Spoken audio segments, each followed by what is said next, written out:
Sesungguhnya harta, dinar, dirham, uang di mana-mana selalu bikin hebat orang yang memilikinya. Coba lihat orang yang punya duit sama yang enggak punya duit, jangan gaya hidupnya, gaya jalannya aja lain.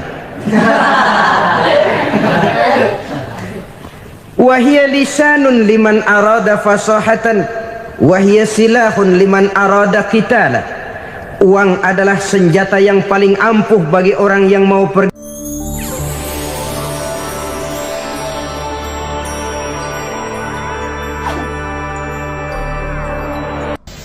Bapak-bapak, ibu-ibu, saudara-saudara kaum muslimin rahimakumullah.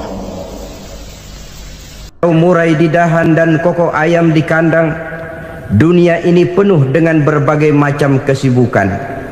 Sejak dari petani yang turun ke ladang, pedagang yang berangkat ke pasar, pelajar yang menuju sekolah, sampai kepada pegawai yang berangkat ke kantor, seluruhnya tidak lain untuk mencari sesuatu yang bernama bahagia.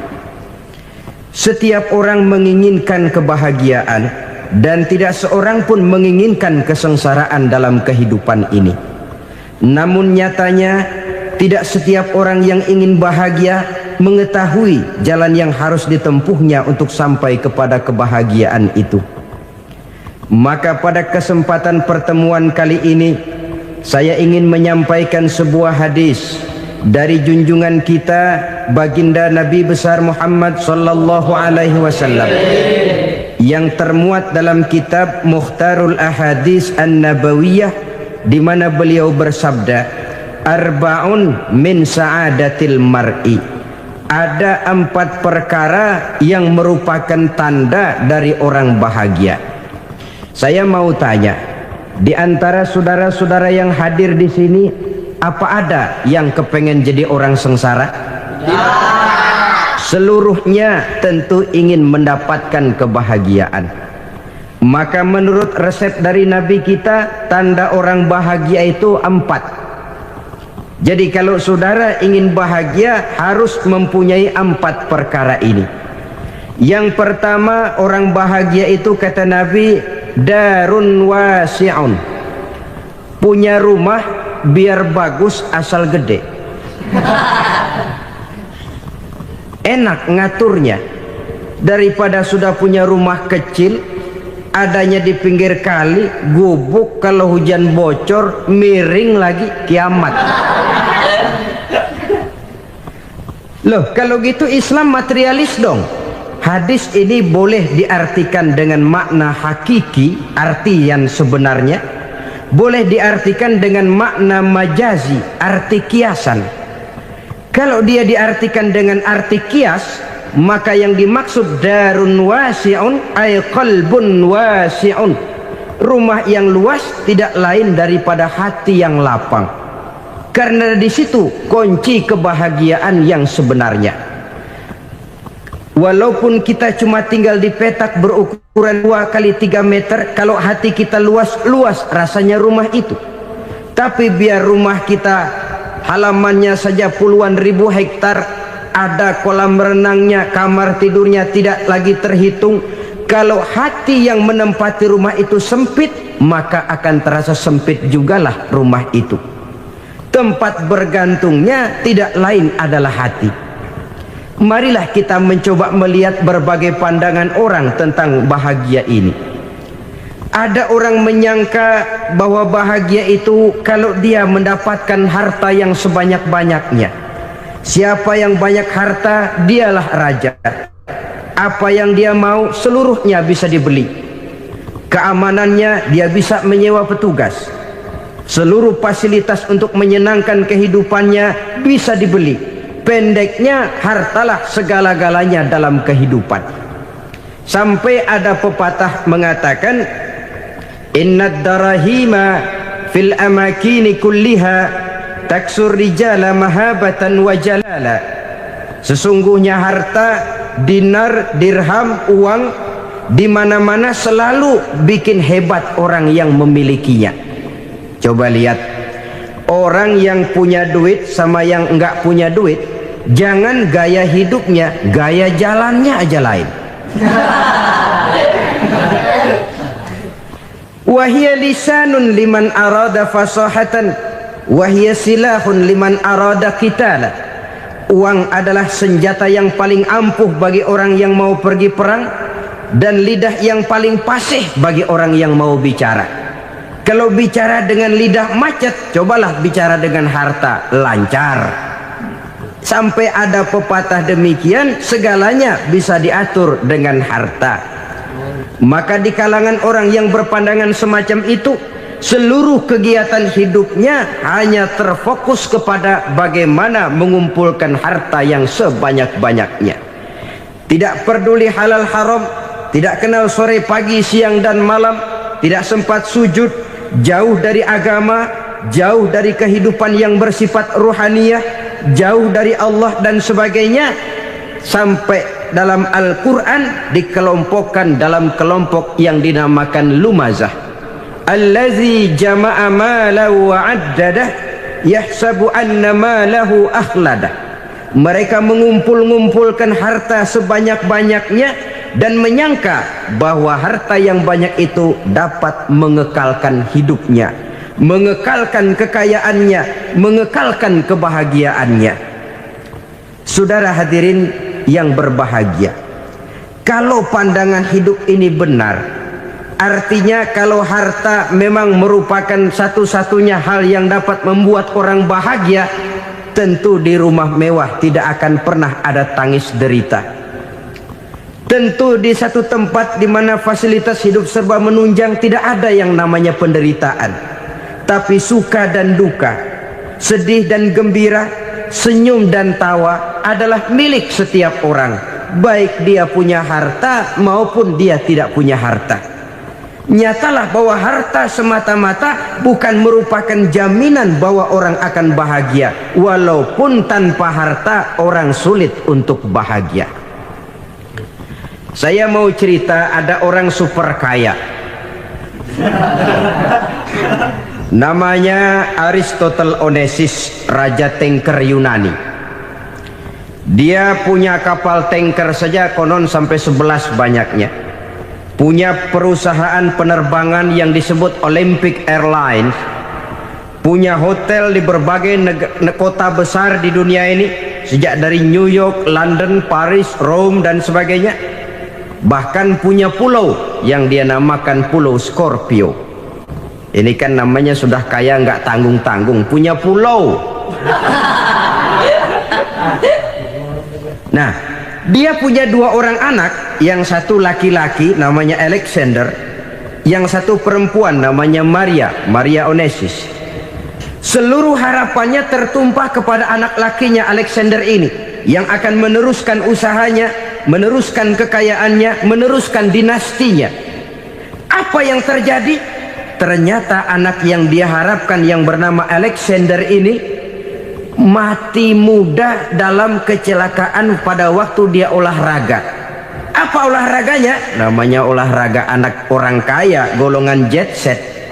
Olahraganya olahraga pesawat terbang. Jatuh, ya nggak kapungut, habis mati. Tinggal satu anak perempuannya, Maria Onesimus. Tapi anak perempuan ini juga malah urakan. Terakhir dia pacaran, bahkan kemudian kawin sama orang Rusia. Rupanya Aristotle Onesimus ini broken. Kekayaannya yang berlimpah ruah, perusahaannya yang begitu banyak, siapa yang akan meneruskan? Siapa yang akan menggantikan? Sampai kemudian dia mengurung diri di Pulau Scorpio dan mati di sana secara mengenaskan. Seorang multi jutawan, seorang yang super kaya, mati menyendiri di pulau sepi. Ibarat kata pepatah, anak ayam mati di lumbung. Bukan kekurangan makanan, keurugan makanan.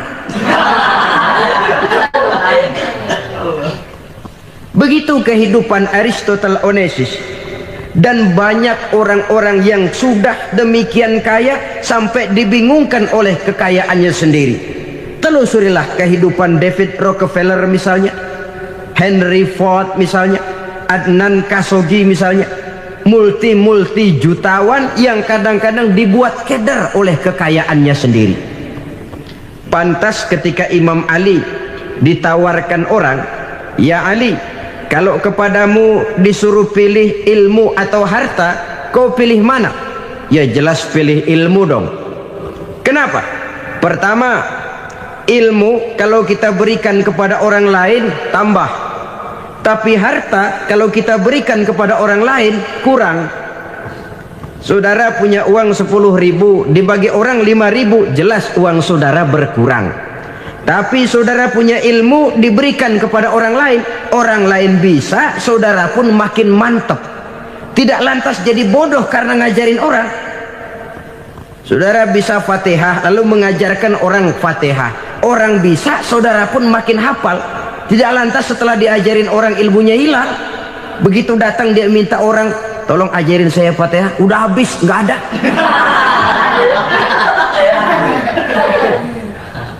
Yang kedua kata Imam Ali, ilmu menjaga kita. Kalau harta kita yang harus jaga.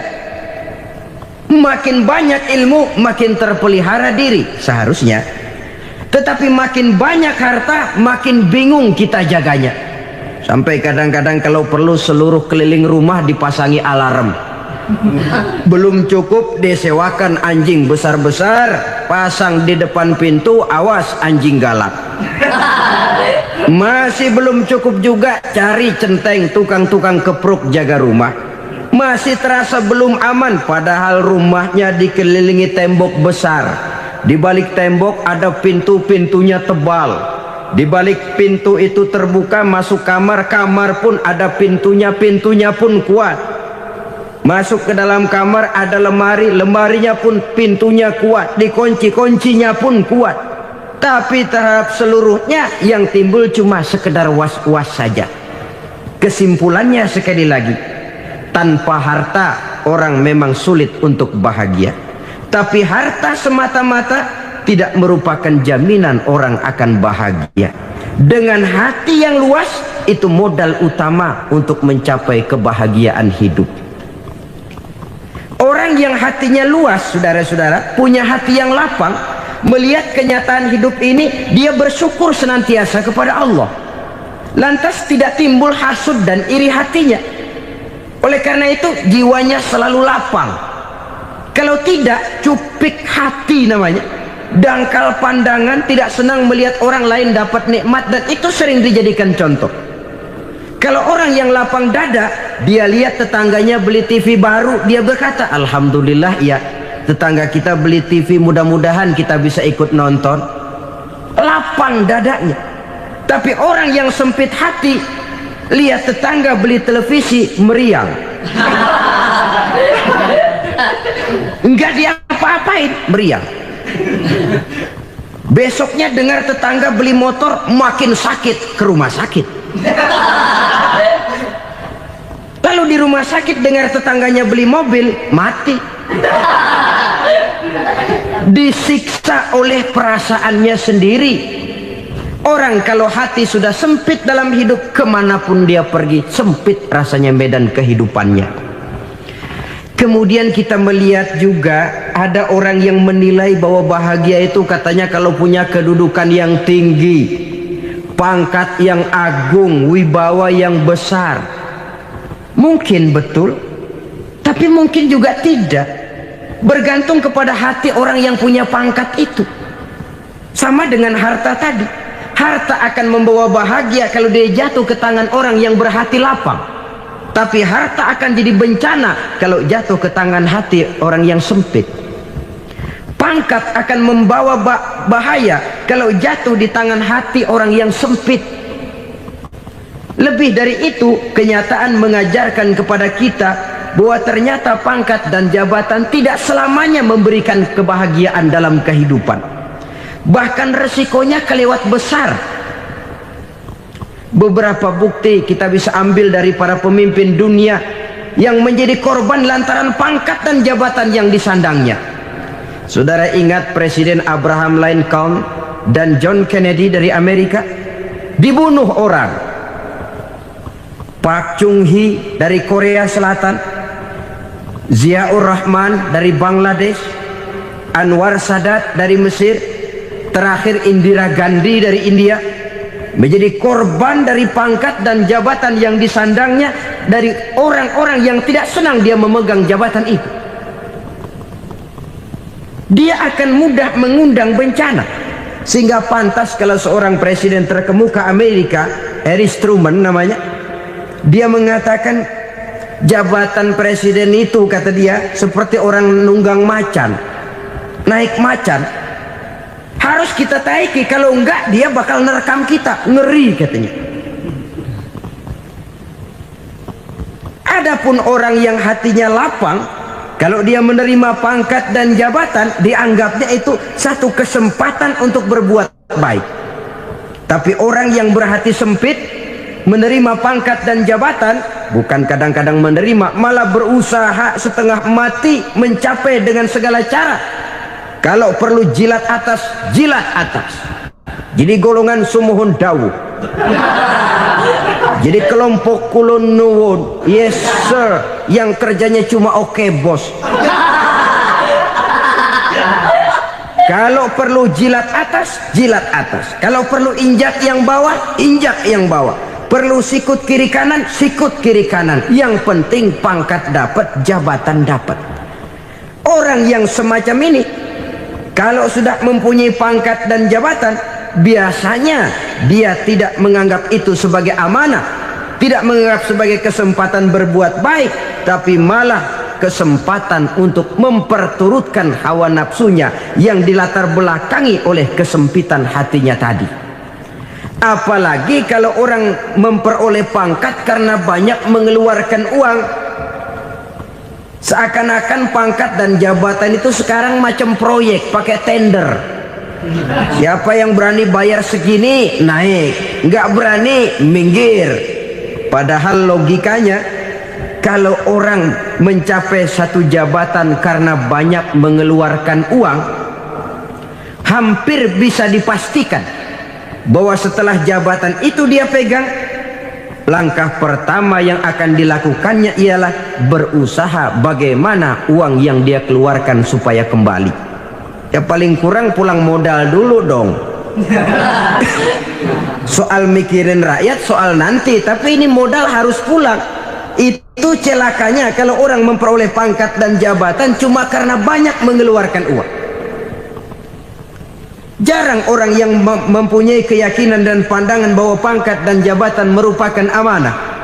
Jadi sekali lagi, pangkat dan jabatan mungkin saja membawa kebahagiaan kalau jatuh ke tangan orang yang berhati lapang. Tapi bisa jadi bencana kalau dia jatuh ke tangan orang yang mempunyai hati yang sempit. Dan lagi-lagi stresnya hati yang lapang. Lalu sebagian orang, saudara, ada yang berpandangan katanya bahagia itu kalau jadi orang terkenal, mempunyai popularitas, menjadi idola di kalangan remaja, di kalangan orang tua, di segala lapisan masyarakat. Padahal makin populer orang, makin terikat dia. Ya kalau macam kita ini kan nggak punya nama, nggak populer, tengah malam buta mau nongkrong di warung Tegal aman. Tapi pangkat, jabatan, kedudukan, popularitas menyebabkan kita diikat dengan berbagai macam peraturan. Cuma mandi sama ke WC saja yang nggak dikawal.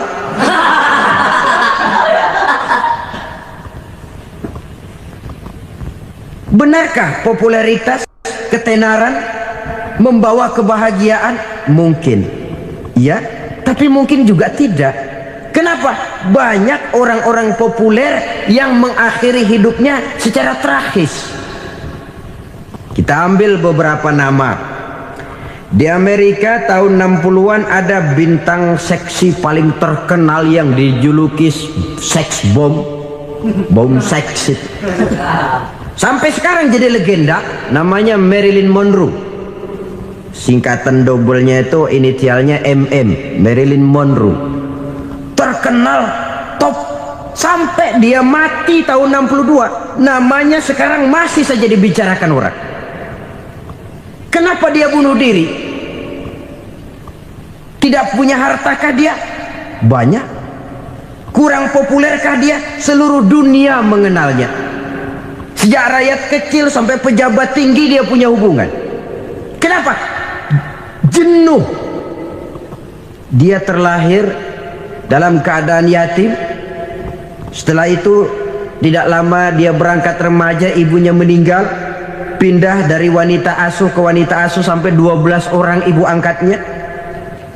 Dan kekecewaan yang paling parah, setiap laki-laki yang dekat dengannya hanya seperti kapal berlabuh. Datang dan pergi silih berganti, padahal dia merindukan seseorang yang bisa melindungi hidupnya. Dia rindukan itu dan dia tidak pernah menemukan. Itu yang akhirnya menyebabkan dia minum pil tidur kelewat dosis, minum obat tidur kebanyakan, ya tidur terus sampai sekarang.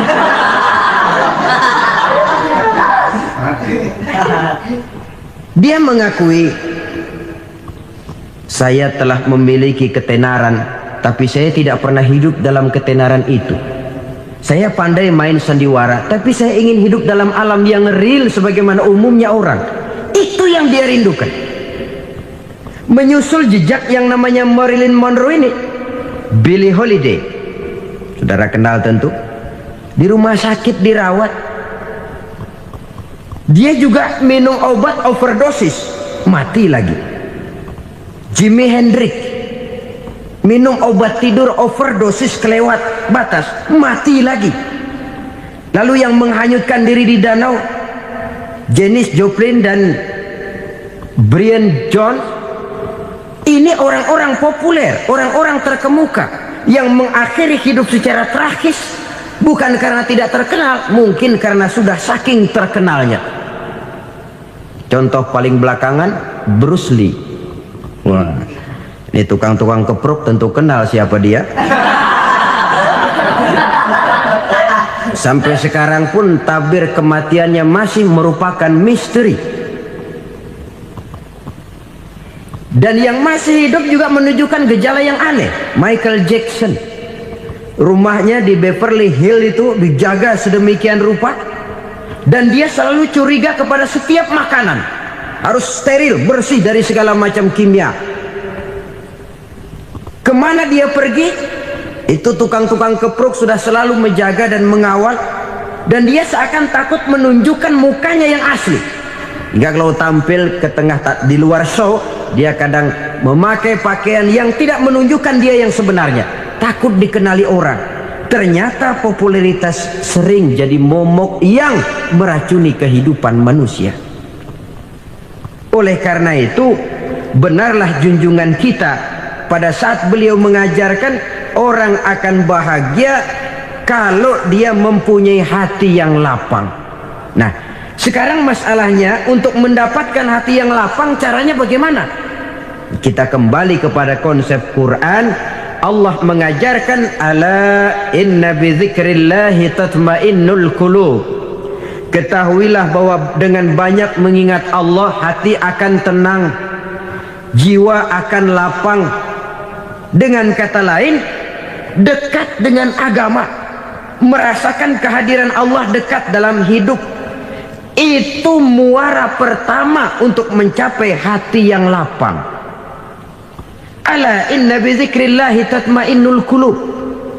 Jangan macam orang sekarang ingin mendapatkan ketenangan lalu tapak di puncak gunung, di gua-gua, di tempat sepi. Iyalah kalau nggak ada ular. Kalau tergigit ular berbisa, ketenangan belum, mati jelas itu. Islam positif untuk mendapatkan ketenangan. Ala inna bizikrillahi tatmainnul qulubi. Bahwa ketahuilah bahwa dengan banyak mengingat Allah, hati akan tenang, jiwa akan lapang, nuansa pikiran akan luas. Karena yang namanya bahagia ada dimanapun manusia berada. Di kampung ada bahagia, di kota ada bahagia, di ngarai, di lembah, di gunung, di hutan, di lautan, di angkasa luar, dimanapun bahagia itu ada kalau kita bermodalkan hati yang lapang ini. Dan hati akan lapang kalau kita dekat dengan agama. Dekat dengan harta buat sementara hati mungkin tenang, tapi ketenangan yang relatif dan temporer.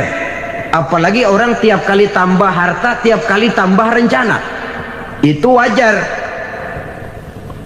Mungkin sebelumnya saudara berpikir, kalau punya duit 5.000 enak nih. Begitu punya duit 5.000, aduh sayang kalau 10.000 aja. Tiap kali tambah harta, tiap kali lain rencana. Makin banyak rencana, makin menjauhkan kita dari yang namanya ketenangan. Padahal ketenangan merupakan unsur utama untuk mencapai bahagia. Dan ketenangan itu bermuara dalam hati manusia. Tengoklah kehidupan ini. Orang yang banyak harta dengan orang miskin, berbedakah rasa sakit yang mereka tanggungkan? Rasanya tidak. Walaupun si kaya tidur di kasur empuk berselimutkan sutra mahal, sementara si miskin meringkuk di balai bambu yang keras dan kasar. Apabila maut datang, dia juga tidak pernah pilih bulu. Maut datang menjemput si kaya di singgasana keemasannya, dikelilingi oleh para pengasuh, dayang dan idang serta para pengawal. Dan maupun datang menjemput si miskin papa sehingga ia tergelepar di tepian jalan. Kedua-duanya bernama mati. Kalau nyata bahwa sakit yang ditanggung si kaya tidak beda dengan sakit yang ditanggung si miskin, bukan harta semata yang membuat orang bahagia. Hati yang tenang, jiwa yang lapang penuh kedamaian karena banyak berzikir dan mengingat Allah, itu merupakan modal utama untuk mencapai sesuatu yang bernama bahagia.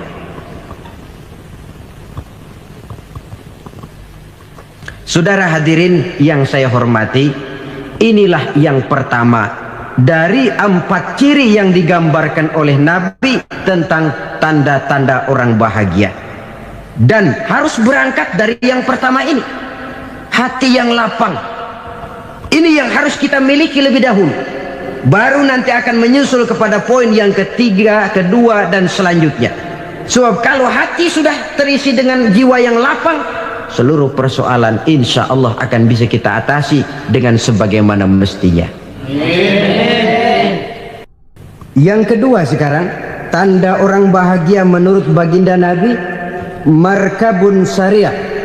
Orang bahagia itu, kata beliau, punya kendaraan biar cepat asal lancar. Artinya kemana dia mau pergi mudah. Apa maksud hadis ini? Kalau kita kaji lebih dalam, kendaraan itu kan alat transportasi. Transportasi tidak lain adalah usaha memudahkan komunikasi. Pindah dari situ kepada teori bahwa manusia adalah zon political, makhluk bermasyarakat yang tidak bisa memenuhi kebutuhan hidupnya secara sendirian. Kita memerlukan keberadaan orang lain dalam kehidupan ini. Untuk memakai baju saja kita sudah perlukan petani yang tanam kapas, pabrik yang memintal kapas jadi benang, pabrik yang menenun benang jadi kain, sampai kepada mesin jahit, sampai kepada tukang jahit. Itu cuma untuk memakai pakaian saja. Tidak seorang pun di antara kita yang sanggup memenuhi kebutuhan hidupnya secara sendiri. Kita perlu orang lain. Maka kebebasan dalam arti mutlak, kebebasan tanpa batas, itu tidak mungkin ada dalam kehidupan. Karena kita mengadakan yang disebut interaksi sosial. Setiap kegiatan kita tentu melibatkan orang lain. Menurut kita barangkali kita bebas jalan di jalan raya semaunya, tapi orang lain berkendaraan pun merasa bahwa ini ada juga jalan haknya, dan begitu selanjutnya. Oleh karena itu, maksud dari kendaraan yang cepat ini adalah khulata'uhu ma'as solihin. Lingkungan pergaulannya terdiri dari orang-orang soleh. Pergaulannya luas. Kemana dia pergi ada temannya. Kesulitannya ada tempat dia cerita. Dan kesulitan kalau sudah diceritakan kepada orang lain, taruh kata orang itu tidak bisa menolong, namun menceritakannya kepada orang yang kita percayai, kan paling kurang sudah mengurangi beban jiwa. mengurangi tanggungan batin, merasa masih ada tempat kita cerita. Maka lebih baik orang awam yang mau bergaul ketimbang orang setengah alim tapi ngunci pintu. Sebab nantinya akan timbul sikap picik, cupik pandangan, dan tidak luas menghadapi kenyataan dalam kehidupan ini. Namun yang harus kita garis bawahi, pergaulan memang mesti luas.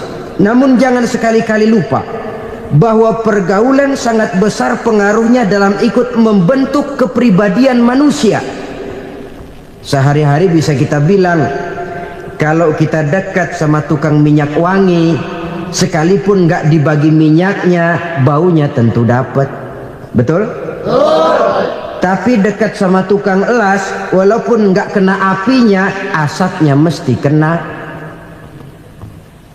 Kalau Syauqi mengatakan lebih jelas lagi, man asyaral asrafa asa musyarrafan wa muasyiral anzali ghairu musyarrafin. Awalam taral jildal hakira muqabbalan bisagri lamma sara jildal mushaf.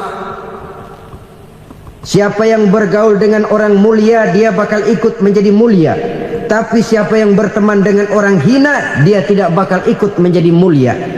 Tidakkah kau lihat, kata Syauqi, kulit kambing yang hina pun dicium orang ketika menjadi kantong Quran.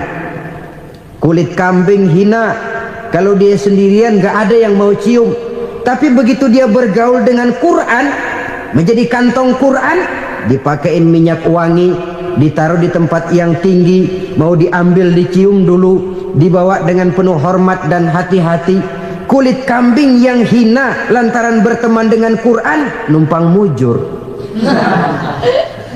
Tapi coba lihat kalau kulit kambing berteman dengan kayu, jadi beduk, habis. Zohor dikemplang, asar dipukul. Itu pun sedikit saja, cuma salah milih teman. Yang temannya Quran dihormati orang, yang temannya kayu lantaran jadi beduk, gelap-gelap subuh orang udah kemplangi.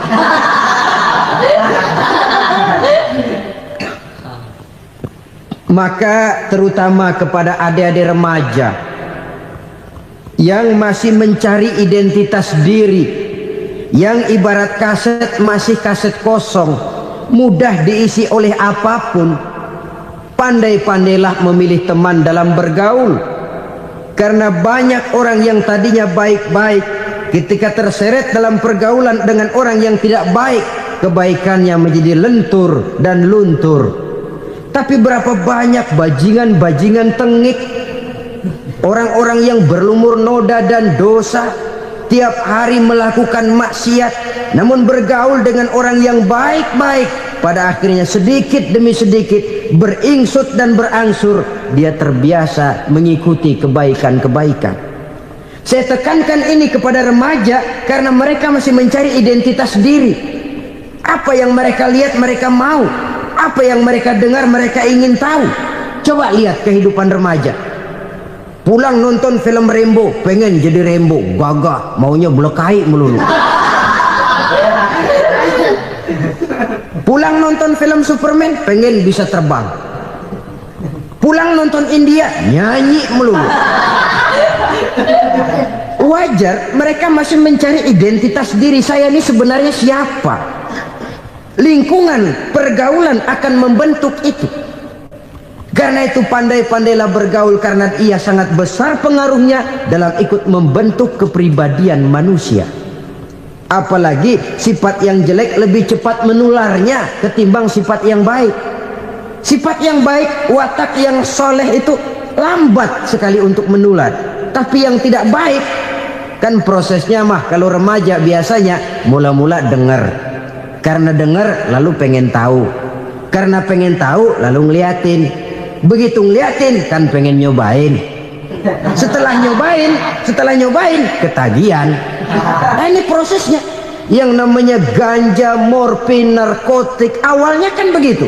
Mula-mula denger, katanya kalau sudah fly to the sky, sudah melayang ke langit, katanya disitulah puncak kebahagiaan. Mulanya cuma denger. Karena denger pengen tahu. Karena pengen tahu lalu ngeliat, kumpul sama orang yang suka ngeganja. Setelah ngeliat Nah, pengen ngerasain. Begitu ngerasain, enak juga. Ketagihan. Kalau sudah ketagihan jadi penyakit kronis, bisa merembet kepada yang lain. Iya, kalau orang tuanya mampu untuk beli morfin, beli ganja. Kalau tidak kan pikirannya ngayap. Jemuran siapa ya gue sahabat. Timbullah perbuatan-perbuatan negatif yang bermula dari salah pergaulan. Apalagi buat adik-adik remaja yang tinggal di kota-kota besar, yang pengaruh budaya, pengaruh kesenian, pengaruh struktur kehidupan yang nampak makin individualistis, di mana persaingan tajam, tensi ekonomi tinggi, orang mudah mengalami stres. Pandai-pandailah dalam bergaul, sekali lagi, karena ia sangat besar pengaruhnya dalam ikut membentuk kepribadian manusia. Orang bahagia punya kendaraan yang cepat, artinya punya pergaulan yang luas, dan lingkungan pergaulannya terdiri dari orang-orang yang soleh. Kemana dia pergi ada teman, kesulitannya ada tempat dia cerita. Tapi kalau sudah menyendiri, hidup sendiri, kesulitan dipikiri sendiri, bisa mati belum waktunya. Tidak ada tempat berbagi rasa, tidak ada tempat bercerita, tidak ada tempat mengurangi beban dalam kehidupan. Pantas betul kalau Islam sangat menggalakkan dan menganjurkan orang kalau sudah sampai waktunya itu untuk melangsungkan nikah. Kata Nabi, ya ma'syaras syabab man istata'a minkumul ba'at falyatazawwaj. Hai para pemuda, kalau sudah mampu memberi nafkah, kawinlah, nikahlah kamu. Kenapa? Sudah ada teman hidup, tempat berbagi rasa. Kesulitan kalau ada tempat cerita akan lebih ringan ketimbang kita telan sendiri, walaupun bobot kesulitannya sama beratnya. Saudara-saudara kaum muslimin rahimakumullah, inilah ciri yang kedua, punya kendaraan biar cepat asal lancar. Kemana kita mau pergi gampang. Dengan kata lain, setelah hati yang luas, pergaulan yang luas. Dua. Yang ketiga sekarang, tanda orang bahagia itu menurut Nabi, misbahun mudhi'un, punya lampu yang terang. Oh, itu enggak problem. Sekarang sudah zamannya listrik masuk desa, Pak. Lampu sudah terang semua. Betul, kalau itu yang dimaksud. Tapi tidak cuma itu. Karena lampu yang dimaksud di sini, lampu yang akan menerangi seluruh perjalanan hidup. Dan perjalanan hidup itu sudah dimulai sejak kita terlahir ke alam ini sampai masuk ke alam barzah, kumpul di padang mahsyar sampai ke akhirat. Lampu yang menerangi itu yang diperlukan. Kalau lampu, katakanlah yang paling top sekarang kan lampu jenis Mercury. Taruhlah itu di rumah kita, dia cuma menerangi rumah kita, menerangi hati pun tidak sanggup. Bila kita masuk ke alam barzah, alam kubur, sanggupkah si Mercury yang begitu terang menerangi alam barzah kita? Tidak sanggup lagi. Sanggupkah lampu yang ratusan watt, bahkan puluhan ribu watt menerangi kehidupan di padang mahsyar? Tidak akan sanggup lagi. Kalau demikian, yang dimaksud lampu yang terang di sini apa? Tidak lain amal soleh, kebajikan yang kita lakukan dalam hidup. Itu yang akan jadi lampu penerang. Di dunia nama kita akan terang. Jasad kita boleh hancur terkubur tanah, tapi nama kita akan dikenang orang. Begitulah kalau orang meninggalkan kebajikan dalam hidup seperti sekarang. Ribuan orang tiap saat berziarah ke kubur Imam Syafi'i, ke kubur Imam Malik, ke kubur Imam Ghazali, ke kubur orang yang baik-baik, orang yang soleh-soleh.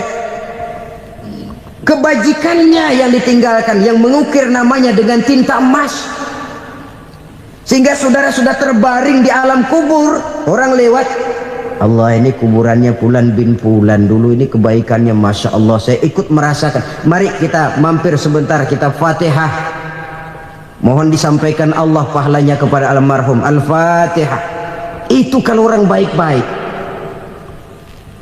Lalu saudara tanya, Pak, orang mati dikirimin Fatihah apa nyampe pahalanya? Saya jawab, kalau saudara nggak percaya, mati dulu dah. Nanti saya Fatihain, tungguin di sana. Umpama nggak sampai, balik lagi kemari. Sekarang ini kan maunya otak-otakan saja. Kalau nggak masuk otak, nggak percaya. Padahal alam gaib itu nggak bisa diotak-otakin. Sama saja dengan saudara pernah dengar cerita kapal tanpa emas tenggelam kan? Pernah nggak? Di mana? Ya, di laut Masalembo. Begitu ke tanpa emas tenggelam, ratusan penumpang itu terjun ke laut, dipermainkan gelombang, berjuang menghadapi maut itu. Orang lagi timbul tenggelam di lautan, dihantam ombak, kita tengokin pakai helikopter. Pak, lagi timbul tenggelam ya? Iya, tolongin. Jangan khawatir Pak, nih saya kirim intan Pak, harganya 10 juta. Kira-kira orang yang timbul tenggelam di laut seneng nggak? Ya. Kan mahal toh intan 10 juta. Kenapa dia nggak senang? Karena intan 10 juta dalam kondisi seperti itu tidak sanggup menyelamatkan dia. Dia akan girang kalau dikirimin ban mobil bekas, dikirimin papan terentang atau bambu. Intan yang 10 juta dia nggak girang, ban mobil bekas yang 1000 perak tuh pegang, itu yang dia girang betul. Inilah sebabnya Nabi berkata, mal mayyitu fi qabrihi illa kal ghariqil mutaghawwis. Orang yang meninggal di alam kuburnya seperti orang timbul tenggelam di lautan. Yantaziru da'watan min ahli, menunggu doa dari keluarganya yang masih hidup. Duh, bapak saya sudah meninggal, saya sayang benar sama dia. Kirimin kulkas ke kuburannya Itu sama saja dengan tadi orang tenggelam di lautan dikirimi intan yang harganya 10 juta, ndak sampai. Begitulah kalau kebajikan yang kita tinggalkan dalam hidup, sudah mati pun kubur kita masih diziarahi orang. Tapi kalau jahat yang kita tinggalkan, boro-boro lah orang mau doa lewat dekat kuburan kita juga serem. Tuh bajingan no, dulu mati dipendem di situ tuh. Jangan lewat situ, ntar kesurupan, jangan. Lewat saja orang ngeri. Konon lagi membacakan Fatihah dan mengirimkan doa. Hidup pada hakikatnya adalah kesempatan untuk berbuat baik. Maka sekali kesempatan itu diberikan, manfaatkan dengan sebaiknya. Sebab kesempatan kedua tidak akan pernah ada. Kesempatan berbuat baik di sini, di akhirat sudah pembalasan namanya. Sekali kesempatan itu dicabut, dia tidak akan pernah dikembalikan lagi. Kata Iqbal, hidup tidak mundur ke belakang, Bung. Berhenti diinjak orang, mundur hancur. Tidak ada kata mundur dalam hidup ini. Berhenti diinjak orang, mundur kecebur. Tidak ada kata lain, harus maju dalam kehidupan dalam artian yang positif. Hidup adalah kesempatan untuk mengumpulkan kebajikan yang sebanyak-banyaknya. Di situ nilai daripada manusia. Sekarang ini memang nggak kelihatan kok, orang yang banyak pahala sama yang banyak dosa nggak kelihatan kok. Barangkali kalau habis bikin dosa palanya pada benjol, mungkin orang takut sama dosa. Tapi sekarang sama saja, orang yang banyak dosa dengan yang nggak banyak dosa jalan bareng dari belakang, sama, nggak kelihatan beda. Tapi ada waktunya di mana pahala memegang peranan, di mana dosa diperlihatkan. Sama saja kalau kita bawa mobil siang, lampu kan nggak begitu berfungsi. Apa lalu bilang, alah ini lampu berat-beratin, copot-copotin aja dah. Tidak perlu begitu. Kenapa? Pada satu saat malam senja akan datang. Bila matahari terbenam, senja pun datang, gelap mulai merayap, disitulah baru terasa perlunya lampu. Pahala begitu. Sekarang orang yang nggak ada pahalanya nggak kelihatan dalam kehidupan. Tapi pada satu saat senja kehidupan akan datang. Ajal merenggut nyawa, malam merayap, dan hidup mulai diliputi kegelapan di alam barzah. Dikala itu kalau nggak punya lampu, alangkah malangnya kita. Sebab amal yang baik, kata Nabi, di alam barzah itu akan diciptakan menjadi perempuan yang cantik menemani kita. Amal yang jahat akan menjadi orang yang paling jelek nemenin kita. Sudah di tempat gelap yang nemenin jelek.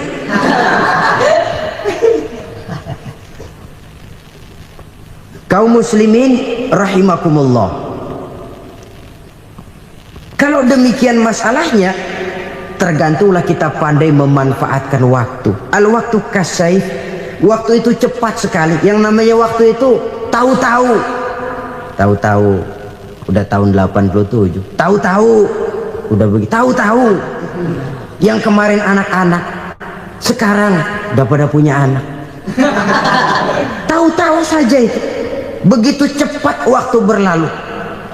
Kalau tidaklah pandai kita memanfaatkannya, akan rugi kita. Nabi bersabda, "Man kana yaumuhu khairun min amsihi fahuwa rabih." Barang siapa yang hari ini lebih baik daripada hari kemarin, itu orang untung. Hari ini lebih baik daripada kemarin. Bulan ini lebih baik dari bulan kemarin. Tahun ini lebih baik dari tahun kemarin. Itu orang yang beruntung. Tahun kemarin sembayangnya maghrib doang, sekarang udah tambah isya. Tahun kemarin cuman Idul Fitri aja ngancem bener, sekarang udah tambah Jumat, lalu tambah lagi maghrib, tambah lagi isya, dan selanjutnya. Hari ini lebih baik daripada kemarin, itu orang yang beruntung. Wa man kana yaumuhu mislu amsihi fahuwa khasir. Lalu barang siapa yang hari ini sama saja dengan hari kemarin, itu orang rugi. Hari ini sama dengan kemarin, rugi itu. Bulan ini begitu, bulan kemarin begitu, tahun ini begitu, tahun lalu juga begitu. Rugi itu orang. Rugi apa? Rugi umur. Umur tambah, amalan gak pernah tambah. Dan saya pikir lebih merupakan azab ketimbang nikmat kalau orang dikasih panjang umur cuma untuk numpuk dosa. Mending mana? Panjang umur banyak dosa sama pendek umur dikit dosa? Mending mana? Mending mana? Ya, paling mending tentu panjang umur banyak pahala. Tapi kalau tidak, sekali lagi, lebih merupakan azab ketimbang nikmat kalau orang diberikan panjang umur tapi cuma untuk sekedar menumpuk dosa. Kehilangan kesadaran bahwa dunia bukan terminal akhir dari satu perjalanan. Dia cuma halte di mana kita berhenti sebentar untuk menuju kepada terminal yang hakiki. Saudara-saudara kaum muslimin rahimakumullah. Inilah lampu yang akan menerangi kehidupan. Amal yang kita lakukan di dalam kehidupan. Jadi yang dimaksud dengan lampu yang terang, kebajikan yang kita kerjakan dalam hidup. Nah, setiap orang di awal tadi saya bilang ingin bahagia. Bahagia itu kan hakikatnya kumpulan senang dan selamat. Senang, selamat. Apa bedanya? Senang tapi tidak selamat, nggak bahagia. Selamat tapi nggak senang, nggak bahagia orang. Contoh, kalau orang korupsi, duitnya banyak, senang dia, tapi keselamatannya. Ada tentara baris di samping rumahnya udah bingung, padahal tentara latihan. Tentara cuma latihan, dia bingung. Senang, tapi karena keselamatannya tidak terjamin, dia tidak bahagia. Sebaliknya pegawai negeri jujur benar, cuma segaji-gajinya, selamat nggak korupsi, tapi melarat, ya nggak bahagia juga, kurang senang. Kesenangan dan keselamatan untuk dunia saja, ya sekali lagi, kalau cuma sekedar untuk dunia saja, bisa dibeli pakai uang. Bisa dibeli pakai uang. Saudara ingin selamat, bisa dibeli pakai uang. Saudara ingin senang, bisa dibeli dengan uang. Tapi setelah mati, masuk ke alam barzah, habis kekuasaan uang. Nggak bisa lagi beli keselamatan pakai uang. Tidak mungkin lagi membeli kesenangan dengan uang. Di situ pahala yang megang peranan. Makin banyak pahala, makin banyak saham untuk membeli kesenangan dan keselamatan, untuk memperoleh yang namanya bahagia. Dan jangan lupa loh, di alam barzah kita nggak sebentar, menunggu datangnya kiamat. Loh iya, kalau kita begitu dikuburin terus kiamat datang, untung. Tapi kalau masih harus 1000, 2000, puluhan ribu tahun yang akan datang, dalam satu penantian yang begitu lama, tanpa saham untuk memperoleh kebahagiaan. Satu kemalangan yang tidak ada pernah putus-putusnya. Janganlah tergelincir oleh kebahagiaan sebentar yang menipu dengan mengorbankan kebahagiaan hakiki yang berjangka panjang. Apa artinya senyum sejenak kalau harus ditebus dengan tangis seumur hidup? Biarlah kita minum jamu, pahit memang, getir memang, tapi kan besok badan sehat. Daripada sekarang minum sirup, manis memang, enak memang, tapi bibir pada jontor besok. Sirawan, batuk, nggak karu-karuan. Banyak orang tertipu oleh kesenangan yang sebentar, padahal laisa kullu ma yalma'u zahaban. Belum tentu semua yang berkilat itu emas, belum tentu semua yang gemerlap itu intan. Karena itu marilah manfaatkan kesempatan yang diberikan Allah ini untuk mengumpulkan kebajikan yang sebanyak-banyaknya.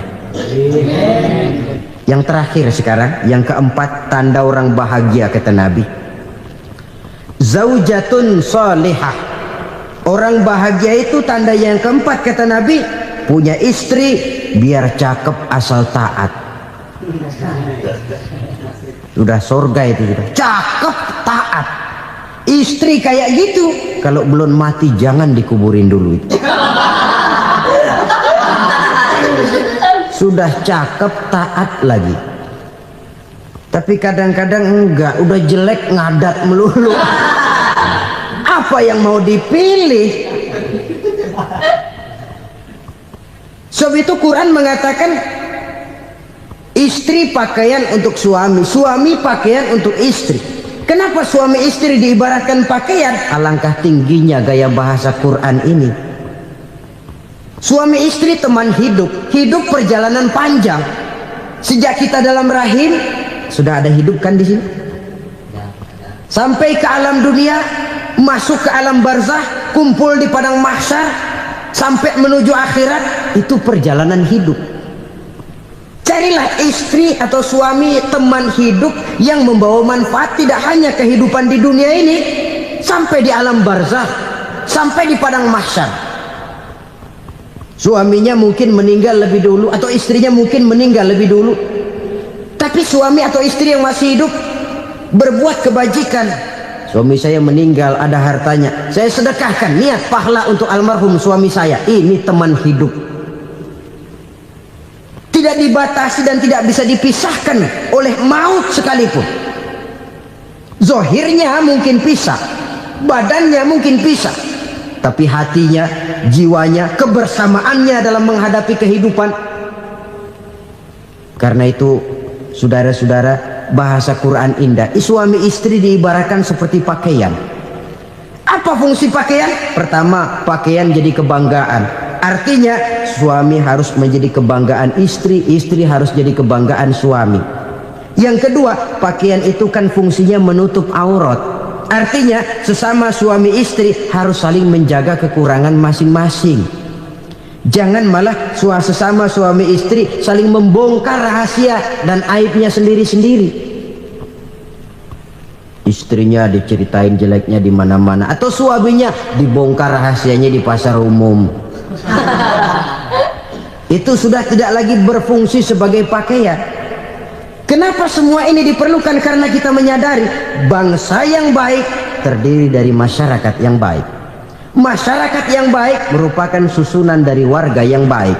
Warga yang baik adalah terdiri dari rumah tangga yang baik. Dan rumah tangga yang baik merupakan susunan dari pribadi yang baik. Dari situ langkah dimulai. Membangun satu bangsa yang baik diawali dengan membangun rumah tangga yang baik, dengan menciptakan pribadi-pribadi yang baik. Sehingga dari sini diharapkan berkembanglah nilai-nilai kebaikan. Orang akan bahagia mempunyai istri yang soleh. Kenapa? Tidak ada seorang suami bisa sukses jadi apapun dia, apapun profesinya. Dokterkah, kiaikah, mubalikah, petanikah, pengusahakah, pejabat tinggikah, tidak ada seorang suami yang bisa sukses tanpa peran serta istrinya. Walaupun memang peranan itu tidak begitu kelihatan, tapi sangat menentukan. Karena itu, saudara hadirin yang saya hormati, Islam sangat menghargai kaum wanita, memberikan kedudukan yang tinggi sepanjang tidak mematikan kodrat kewanitaannya. Nah, kalau sudah kesuksesan ini diawali dari rumah tangga, karier di masyarakat mudah untuk dikejar. Tapi keberantakan di rumah tangga merupakan kegagalan pertama di tempat lain. Nah, inilah saja yang dapat Al-Fakir sampaikan pada pertemuan kali ini. Terima kasih.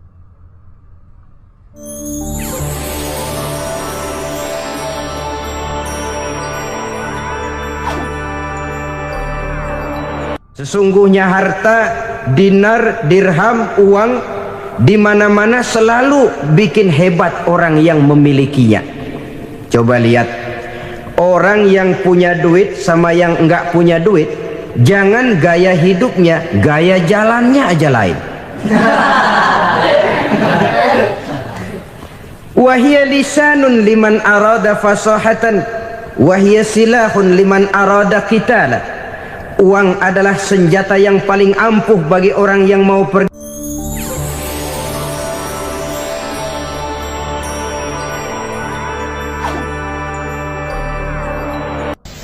Bapak-bapak, ibu-ibu, saudara-saudara kaum muslimin rahimakumullah.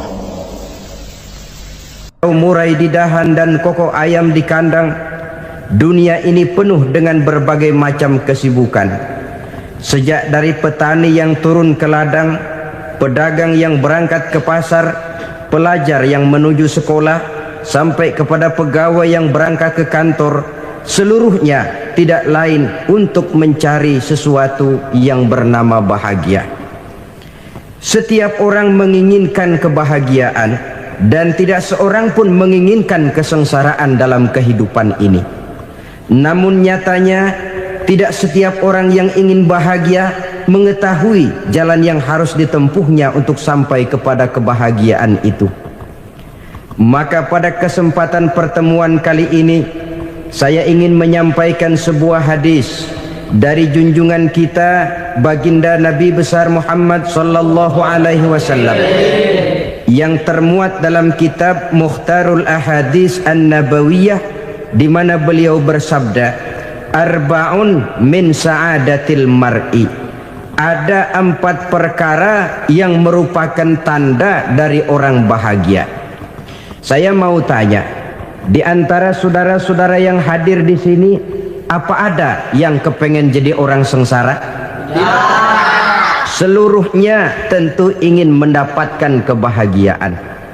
Maka menurut resep dari Nabi kita, tanda orang bahagia itu 4. Jadi kalau saudara ingin bahagia, harus mempunyai 4 perkara ini. Yang pertama, orang bahagia itu kata Nabi, darun wasi'un. Punya rumah biar bagus asal gede. Enak ngaturnya. Daripada sudah punya rumah kecil, adanya di pinggir kali, gubuk, kalau hujan bocor, miring lagi, kiamat. Loh, kalau gitu Islam materialis dong. Hadis ini boleh diartikan dengan makna hakiki, arti yang sebenarnya. Boleh diartikan dengan makna majazi, arti kiasan. Kalau dia diartikan dengan arti kias, maka yang dimaksud darun wasi'un ay qalbun wasi'un. Rumah yang luas tidak lain daripada hati yang lapang. Karena di situ kunci kebahagiaan yang sebenarnya. Walaupun kita cuma tinggal di petak berukuran 2 kali 3 meter, kalau hati kita luas-luas rasanya rumah itu. Tapi biar rumah kita halamannya saja puluhan ribu hektar, ada kolam renangnya, kamar tidurnya tidak lagi terhitung. Kalau hati yang menempati rumah itu sempit, maka akan terasa sempit jugalah rumah itu. Tempat bergantungnya tidak lain adalah hati.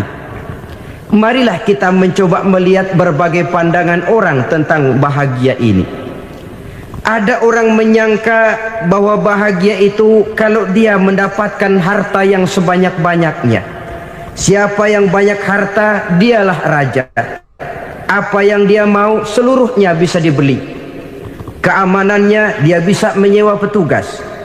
Seluruh fasilitas untuk menyenangkan kehidupannya bisa dibeli. Pendeknya, hartalah segala-galanya dalam kehidupan. Sampai ada pepatah mengatakan, innad darahima fil amakini kulliha taksur rijala mahabatan wa jalala. Sesungguhnya harta, dinar, dirham, uang di mana-mana selalu bikin hebat orang yang memilikinya. Coba lihat, orang yang punya duit sama yang enggak punya duit, jangan gaya hidupnya, gaya jalannya aja lain. Wahia lisanun liman arada fasahatan, wahia silahun liman arada qitala. Uang adalah senjata yang paling ampuh bagi orang yang mau pergi perang, dan lidah yang paling fasih bagi orang yang mau bicara. Kalau bicara dengan lidah macet, cobalah bicara dengan harta, lancar. Sampai ada pepatah demikian, segalanya bisa diatur dengan harta. Maka di kalangan orang yang berpandangan semacam itu, seluruh kegiatan hidupnya hanya terfokus kepada bagaimana mengumpulkan harta yang sebanyak-banyaknya. Tidak peduli halal haram, tidak kenal sore pagi siang dan malam, tidak sempat sujud, jauh dari agama, jauh dari kehidupan yang bersifat ruhaniyah, jauh dari Allah dan sebagainya. Sampai dalam Al-Quran dikelompokkan dalam kelompok yang dinamakan lumazah. Allazi jama'a malahu wa addadah yahsabu anna malahu akhladah. Mereka mengumpul-ngumpulkan harta sebanyak-banyaknya dan menyangka bahwa harta yang banyak itu dapat mengekalkan hidupnya, mengekalkan kekayaannya, mengekalkan kebahagiaannya.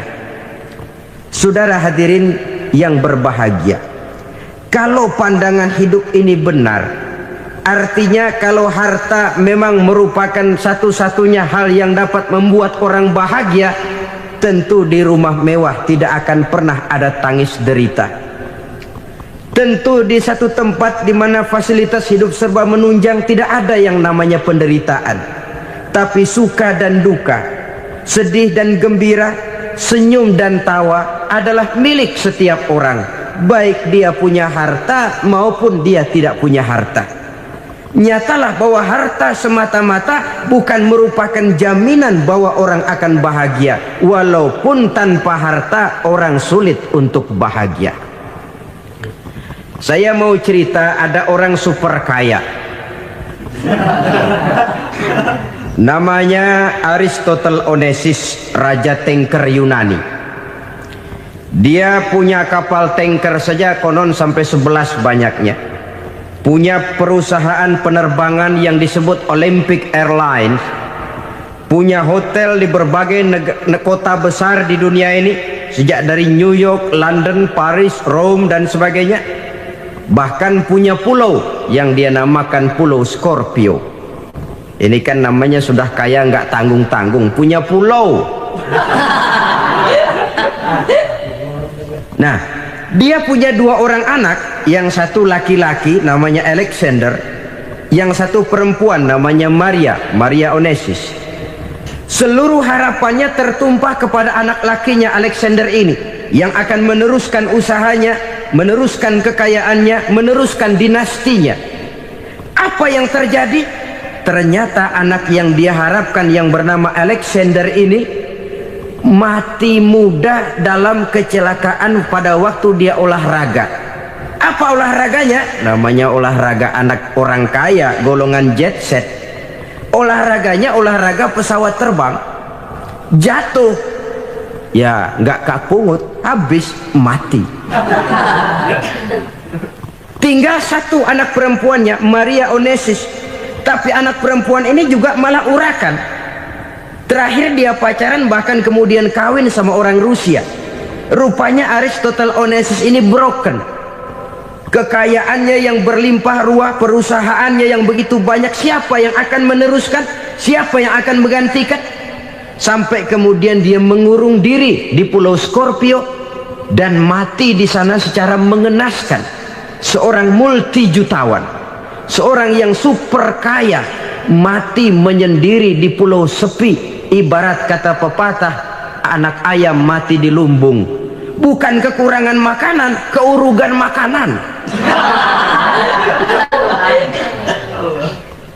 Begitu kehidupan Aristotle Onassis.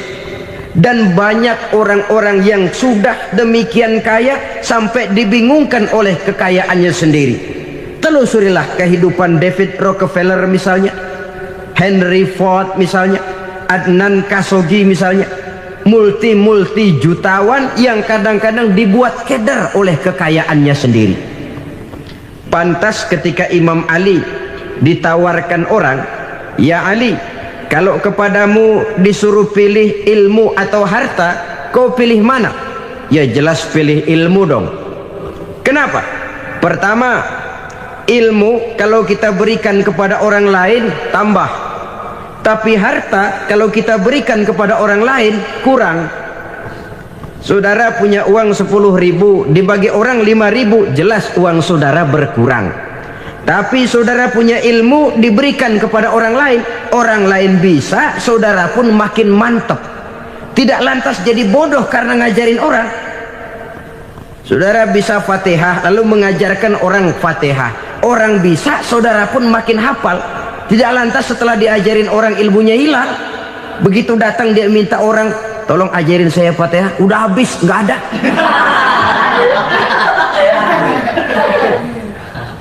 Yang kedua kata Imam Ali, ilmu menjaga kita. Kalau harta kita yang harus jaga. Makin banyak ilmu makin terpelihara diri seharusnya. Tetapi makin banyak harta makin bingung kita jaganya. Sampai kadang-kadang kalau perlu seluruh keliling rumah dipasangi alarm. Belum cukup disewakan anjing besar-besar, pasang di depan pintu, awas anjing galak. Masih belum cukup juga, cari centeng tukang-tukang kepruk jaga rumah. Masih terasa belum aman, padahal rumahnya dikelilingi tembok besar. Di balik tembok ada pintu-pintunya tebal.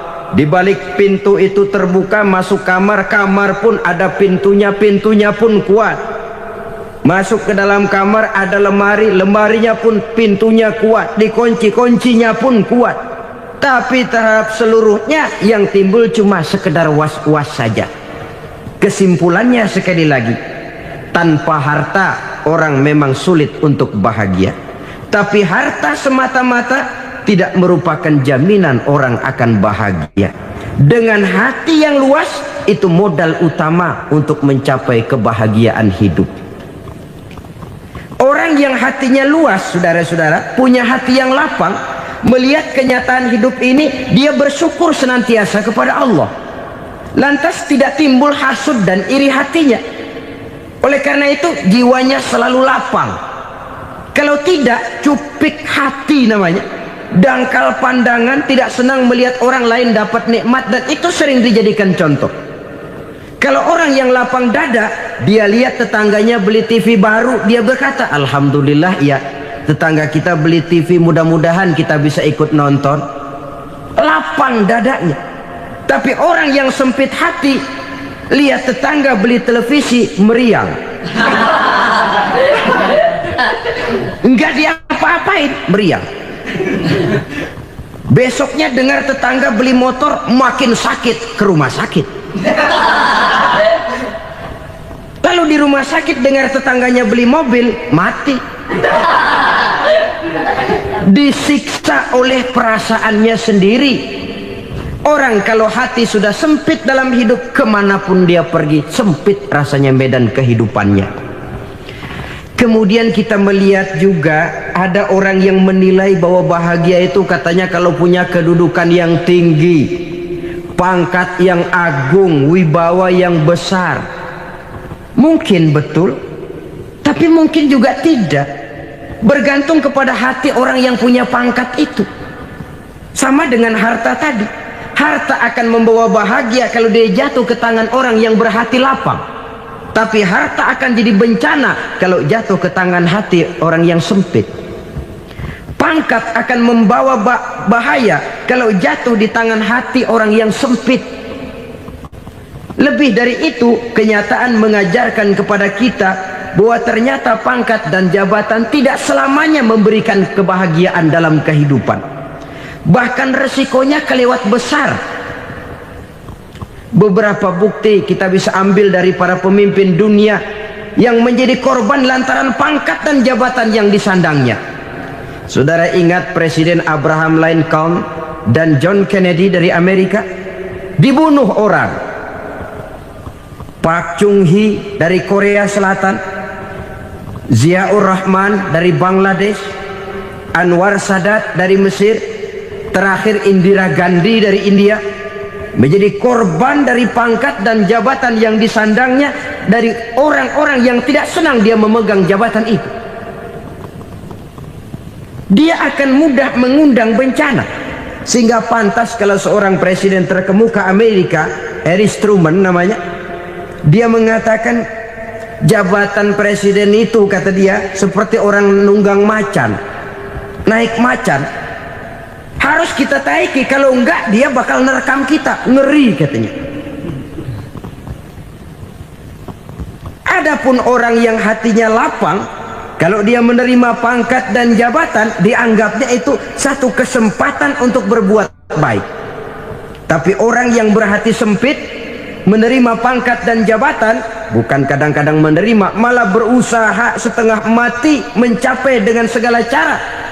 Kalau perlu jilat atas, jilat atas.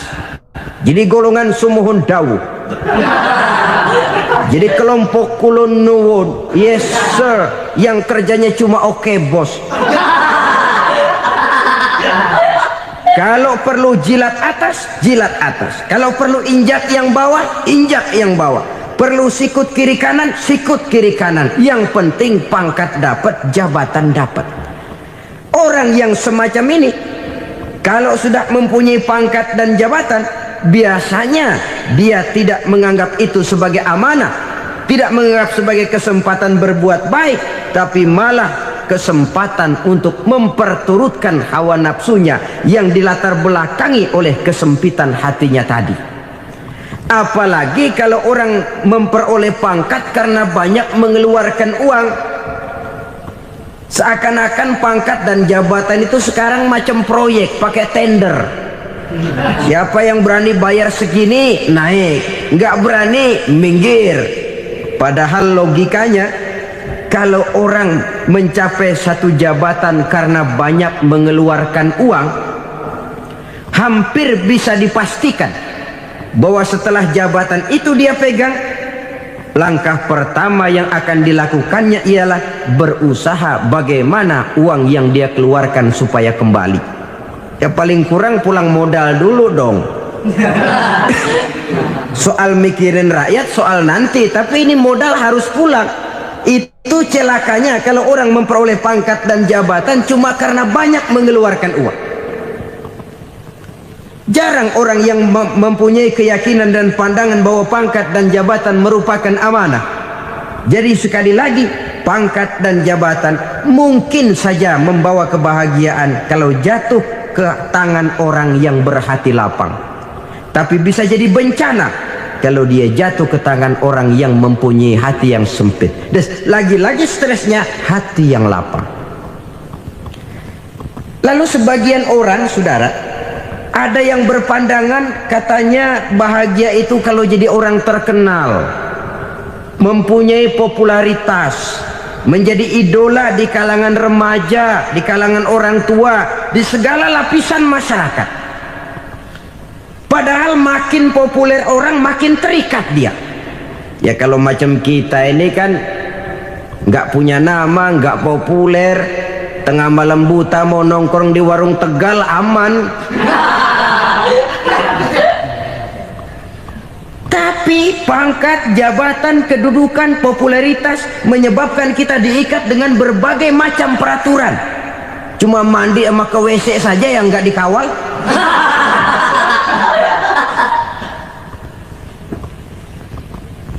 Benarkah popularitas, ketenaran membawa kebahagiaan? Mungkin ya, tapi mungkin juga tidak. Kenapa? Banyak orang-orang populer yang mengakhiri hidupnya secara tragis. Kita ambil beberapa nama. Di Amerika tahun 60-an ada bintang seksi paling terkenal yang dijuluki seks bom. Bom seks. Sampai sekarang jadi legenda, namanya Marilyn Monroe. Singkatan doublenya itu inisialnya MM, Marilyn Monroe. Terkenal, top, sampai dia mati tahun 62. Namanya sekarang masih saja dibicarakan orang. Kenapa dia bunuh diri? Tidak punya hartakah dia? Banyak. Kurang populerkah dia? Seluruh dunia mengenalnya. Sejak rakyat kecil sampai pejabat tinggi dia punya hubungan. Kenapa? Jenuh. Dia terlahir dalam keadaan yatim. Setelah itu tidak lama dia berangkat remaja, ibunya meninggal. Pindah dari wanita asuh ke wanita asuh sampai 12 orang ibu angkatnya. Dan kekecewaan yang paling parah, setiap laki-laki yang dekat dengannya hanya seperti kapal berlabuh. Datang dan pergi silih berganti. Padahal dia merindukan seseorang yang bisa melindungi hidupnya. Dia rindukan itu dan dia tidak pernah menemukan. Itu yang akhirnya menyebabkan dia minum pil tidur kelewat dosis, minum obat tidur kebanyakan, ya tidur terus sampai sekarang.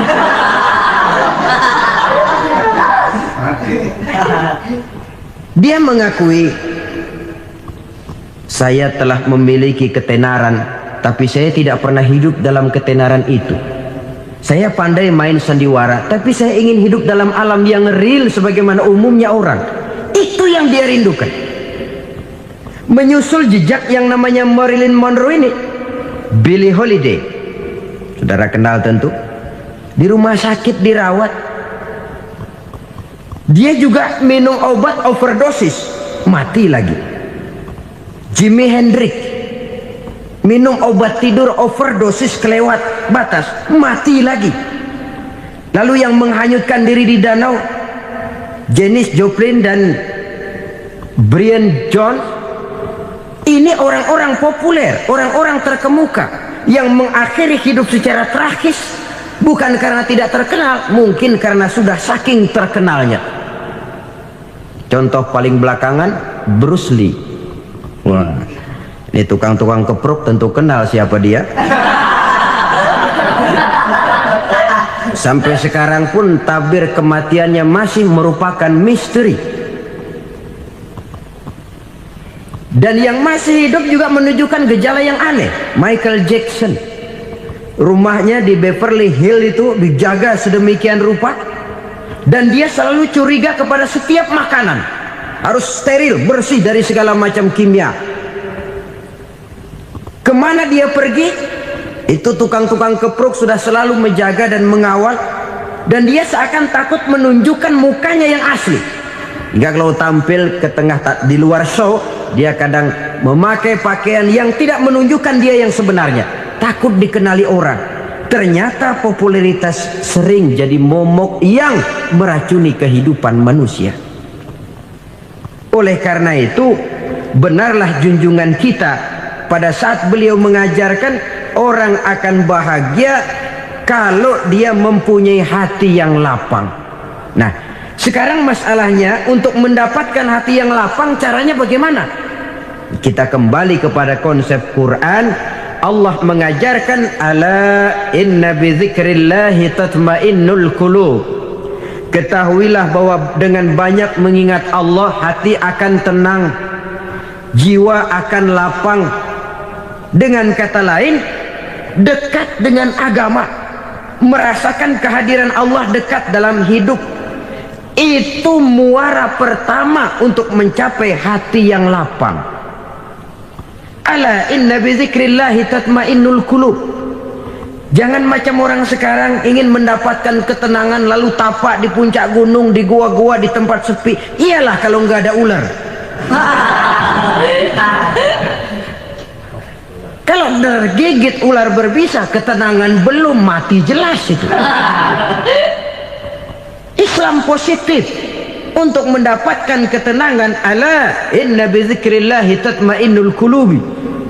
Bahwa ketahuilah bahwa dengan banyak mengingat Allah, hati akan tenang, jiwa akan lapang, nuansa pikiran akan luas.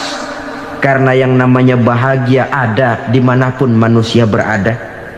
Di kampung ada bahagia, di kota ada bahagia, di ngarai, di lembah, di gunung, di hutan, di lautan, di angkasa luar, dimanapun bahagia itu ada kalau kita bermodalkan hati yang lapang ini. Dan hati akan lapang kalau kita dekat dengan agama.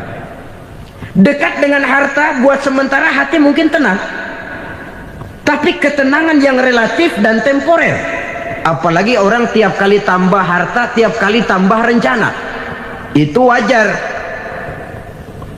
Mungkin sebelumnya saudara berpikir, kalau punya duit 5.000 enak nih. Begitu punya duit 5.000, aduh sayang kalau 10.000 aja. Tiap kali tambah harta, tiap kali lain rencana. Makin banyak rencana, makin menjauhkan kita dari yang namanya ketenangan. Padahal ketenangan merupakan unsur utama untuk mencapai bahagia. Dan ketenangan itu bermuara dalam hati manusia. Tengoklah kehidupan ini. Orang yang banyak harta dengan orang miskin, berbedakah rasa sakit yang mereka tanggungkan? Rasanya tidak. Walaupun si kaya tidur di kasur empuk berselimutkan sutra mahal, sementara si miskin meringkuk di balai bambu yang keras dan kasar. Apabila maut datang, dia juga tidak pernah pilih bulu.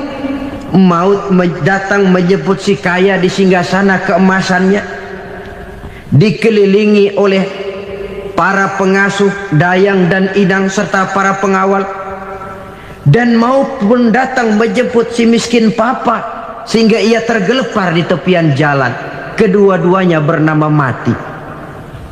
Kalau nyata bahwa sakit yang ditanggung si kaya tidak beda dengan sakit yang ditanggung si miskin, bukan harta semata yang membuat orang bahagia. Hati yang tenang, jiwa yang lapang penuh kedamaian karena banyak berzikir dan mengingat Allah, itu merupakan modal utama untuk mencapai sesuatu yang bernama bahagia.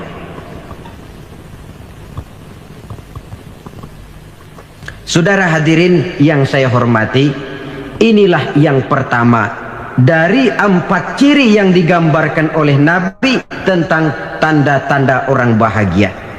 Dan harus berangkat dari yang pertama ini, hati yang lapang.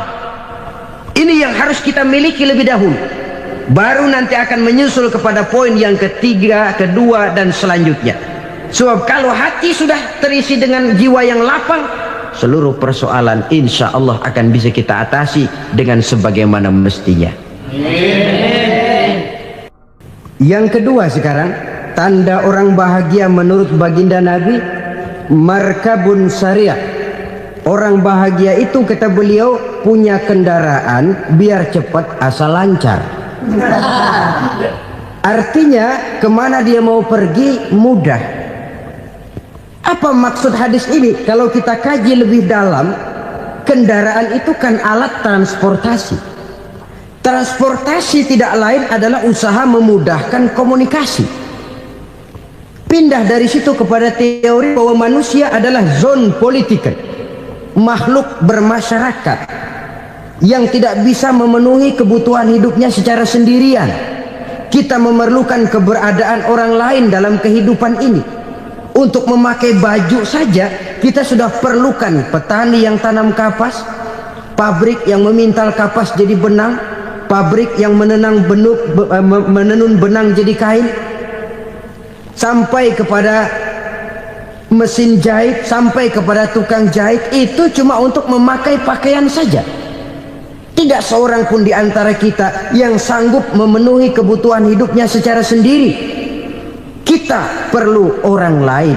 maka kebebasan dalam arti mutlak, kebebasan tanpa batas itu tidak mungkin ada dalam kehidupan. Karena kita mengadakan yang disebut interaksi sosial. Setiap kegiatan kita tentu melibatkan orang lain. Menurut kita barangkali kita bebas jalan di jalan raya semaunya, tapi orang lain berkendaraan pun merasa bahwa ini ada juga jalan haknya, dan begitu selanjutnya. Oleh karena itu, maksud dari kendaraan yang cepat ini adalah khulata'uhu ma'as solihin.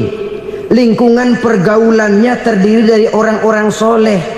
Pergaulannya luas, kemana dia pergi ada temannya. Kesulitannya ada tempat dia cerita. Dan kesulitan kalau sudah diceritakan kepada orang lain, taruh kata orang itu tidak bisa menolong, namun menceritakannya kepada orang yang kita percayai, kan paling kurang sudah mengurangi beban jiwa, mengurangi tanggungan batin, merasa masih ada tempat kita cerita. Maka lebih baik orang awam yang mau bergaul ketimbang orang setengah alim tapi ngunci pintu. Sebab nantinya akan timbul sikap picik, cupik pandangan, dan tidak luas menghadapi kenyataan dalam kehidupan ini. Namun yang harus kita garis bawahi, pergaulan memang mesti luas. Namun jangan sekali-kali lupa bahwa pergaulan sangat besar pengaruhnya dalam ikut membentuk kepribadian manusia. Sehari-hari bisa kita bilang, kalau kita dekat sama tukang minyak wangi, sekalipun nggak dibagi minyaknya, baunya tentu dapat. Betul? Tapi dekat sama tukang elas, walaupun nggak kena apinya, asapnya mesti kena. Kalau Syauqi mengatakan lebih jelas lagi, man asyaral asrafa asa musyarrafan wa muasyiral anzali ghairu musyarrafin. Awalam taral jildal hakira muqabbalan bisagri lamma sara jildal mushaf. Siapa yang bergaul dengan orang mulia, dia bakal ikut menjadi mulia. Tapi siapa yang berteman dengan orang hina, dia tidak bakal ikut menjadi mulia. Tidakkah kau lihat, kata Syauqi, kulit kambing yang hina pun dicium orang ketika menjadi kantong Quran. Kulit kambing hina, kalau dia sendirian gak ada yang mau cium. Tapi begitu dia bergaul dengan Quran, menjadi kantong Quran, dipakein minyak wangi, ditaruh di tempat yang tinggi, mau diambil dicium dulu, dibawa dengan penuh hormat dan hati-hati. Kulit kambing yang hina lantaran berteman dengan Quran, numpang mujur. Tapi coba lihat kalau kulit kambing berteman dengan kayu, jadi beduk, habis. Zohor dikemplang, asar dipukul. Itu pun sedikit saja, cuma salah milih teman.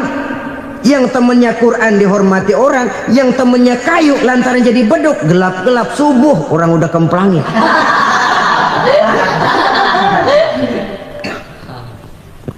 Maka terutama kepada adik-adik remaja yang masih mencari identitas diri, yang ibarat kaset masih kaset kosong, mudah diisi oleh apapun, pandai-pandailah memilih teman dalam bergaul.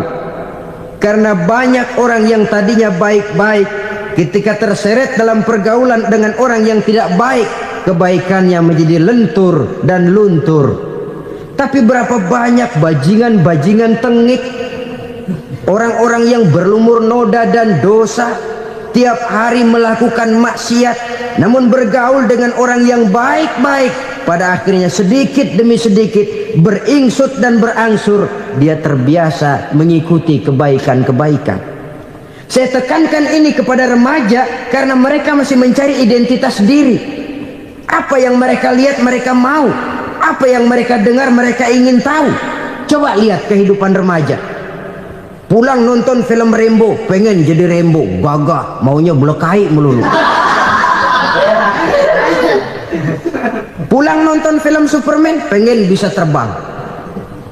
Pulang nonton India, nyanyi melulu. Wajar, mereka masih mencari identitas diri. Saya ini sebenarnya siapa? Lingkungan pergaulan akan membentuk itu. Karena itu pandai-pandailah bergaul, karena ia sangat besar pengaruhnya dalam ikut membentuk kepribadian manusia. Apalagi sifat yang jelek lebih cepat menularnya ketimbang sifat yang baik. Sifat yang baik, watak yang soleh itu lambat sekali untuk menular. Tapi yang tidak baik, kan prosesnya mah kalau remaja biasanya mula-mula dengar. Karena dengar lalu pengen tahu. Karena pengen tahu lalu ngeliatin. Begitu ngeliatin kan pengen nyobain. Setelah nyobain ketagihan. Nah, ini prosesnya. Yang namanya ganja, morfin, narkotik awalnya kan begitu. Mula-mula denger katanya kalau sudah fly to the sky, sudah melayang ke langit katanya, disitulah puncak kebahagiaan. Mulanya cuma denger. Karena denger pengen tahu. Karena pengen tahu lalu ngeliat, kumpul sama orang yang suka ngeganja. Setelah ngeliat, nah pengen ngerasain. Begitu ngerasain enak juga, ketagihan. Kalau sudah ketagihan jadi penyakit kronis, bisa merembet kepada yang lain. Iya, kalau orang tuanya mampu untuk beli morfin, beli ganja. Kalau tidak kan pikirannya ngayap, jemuran siapa ya gue sabet. Timbullah perbuatan-perbuatan negatif yang bermula dari salah pergaulan. Apalagi buat adik-adik remaja yang tinggal di kota-kota besar, yang pengaruh budaya, pengaruh kesenian, pengaruh struktur kehidupan yang nampak makin individualistis, di mana persaingan tajam, tensi ekonomi tinggi, orang mudah mengalami stres. Pandai-pandailah dalam bergaul, sekali lagi, karena ia sangat besar pengaruhnya dalam ikut membentuk kepribadian manusia. Orang bahagia punya kendaraan yang cepat, artinya punya pergaulan yang luas, dan lingkungan pergaulannya terdiri dari orang-orang yang soleh. Kemana dia pergi ada teman, kesulitannya ada tempat dia cerita. Tapi kalau sudah menyendiri, hidup sendiri, kesulitan dipikiri sendiri, bisa mati belum waktunya. Tidak ada tempat berbagi rasa, tidak ada tempat bercerita, tidak ada tempat mengurangi beban dalam kehidupan. Pantas betul kalau Islam sangat menggalakkan dan menganjurkan orang kalau sudah sampai waktunya itu untuk melangsungkan nikah. Kata Nabi, ya ma'syaras syabab man istata'a minkumul ba'at falyatazawwaj. Hai para pemuda, kalau sudah mampu memberi nafkah, kawinlah, nikahlah kamu. Kenapa? Sudah ada teman hidup, tempat berbagi rasa. Kesulitan kalau ada tempat cerita akan lebih ringan ketimbang kita telan sendiri, walaupun bobot kesulitannya sama beratnya. Saudara-saudara kaum muslimin rahimakumullah, inilah ciri yang kedua, punya kendaraan biar cepat asal lancar. Kemana kita mau pergi gampang. Dengan kata lain, setelah hati yang luas, pergaulan yang luas. Dua. Yang ketiga sekarang, tanda orang bahagia itu menurut Nabi, misbahun mudhi'un, punya lampu yang terang. Oh, itu enggak problem. Sekarang sudah zamannya listrik masuk desa, Pak. Lampu sudah terang semua. Betul, kalau itu yang dimaksud. Tapi tidak cuma itu. Karena lampu yang dimaksud di sini, lampu yang akan menerangi seluruh perjalanan hidup. Dan perjalanan hidup itu sudah dimulai sejak kita terlahir ke alam ini sampai masuk ke alam barzah, kumpul di padang mahsyar sampai ke akhirat. Lampu yang menerangi itu yang diperlukan. Kalau lampu, katakanlah yang paling top sekarang kan lampu jenis Mercury. Taruhlah itu di rumah kita, dia cuma menerangi rumah kita, menerangi hati pun tidak sanggup.